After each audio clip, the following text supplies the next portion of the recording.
এই সরকারের উপদেষ্টা পরিষদে রদবদল এবং আকার বাড়ানো হয়েছে।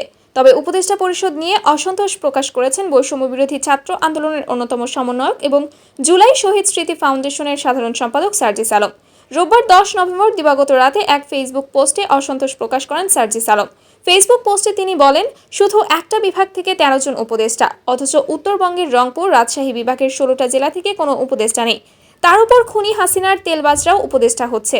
এর আগে রোববার উপদেষ্টা পরিষদে রদবদল এবং আকার বাড়িয়েছে সরকার। সন্ধ্যা 7:30টার পরে বঙ্গভবনে রাষ্ট্রপতি মোহাম্মদ সাহাবুদ্দিন নতুন 3 উপদেষ্টাকে শপথ পাঠ করান। তবে অন্তর্বর্তী সরকারের নতুন উপদেষ্টা হিসেবে শপথ নেওয়া দেশের শীর্ষস্থানীয় শিল্পগোষ্ঠী আকিজ বশির গ্রুপের ব্যবস্থাপনা পরিচালক শেখ বশির উদ্দিনের বিরুদ্ধে বঙ্গভবনের সামনে মশাল মিছিল করেছে গণ অধিকার পরিষদের নেতাকর্মীরা।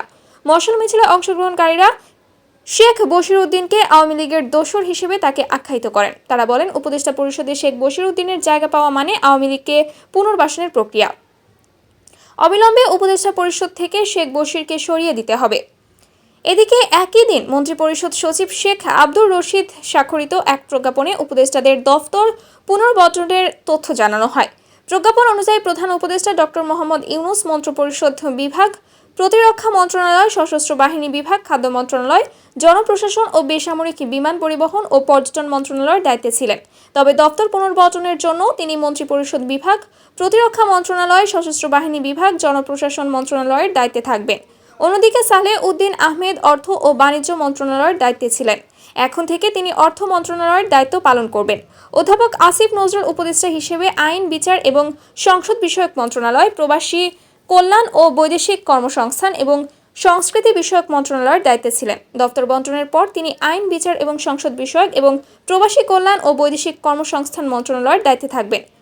Brigadier general M Shakhawat Hossain উপদেষ্টা হিসেবে বস্ত্র, পাট ও নৌ পরিবহনের দায়িত্বে ছিলেন। এখন তাকে নৌ পরিবহন ও শ্রম ও কর্মসংস্থান মন্ত্রণালয়ের দায়িত্ব দেওয়া হয়েছে। উপদেষ্টা হাসান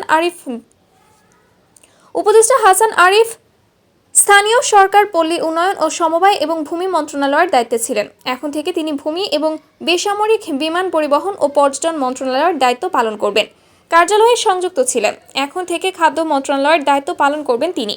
আর উপদেষ্টা হিসেবে আসিফ মাহমুদ সজীব যুব ও ক্রীড়া এবং শ্রম ও কর্মসংস্থান মন্ত্রণালয়ের দায়িত্বে ছিলেন। এখন থেকে তিনি যুব ও ক্রীড়ার পাশাপাশি স্থানীয় সরকার, পল্লী উন্নয়ন ও সমবায় মন্ত্রণালয়ের দায়িত্ব পালন করবেন। এছাড়া নতুন উপদেষ্টাদের মধ্যে মোস্তফা সরোয়ার ফারুকীকে সংস্কৃতি মন্ত্রণালয় এবং বাণিজ্য, বস্ত্র এবং পাট মন্ত্রণালয়ের দায়িত্ব দেওয়া হয়েছে শেখ বশির উদ্দিনকে। তবে এখনও কোনো দায়িত্ব দেওয়া হয়নি মাহফুজ আলমকে।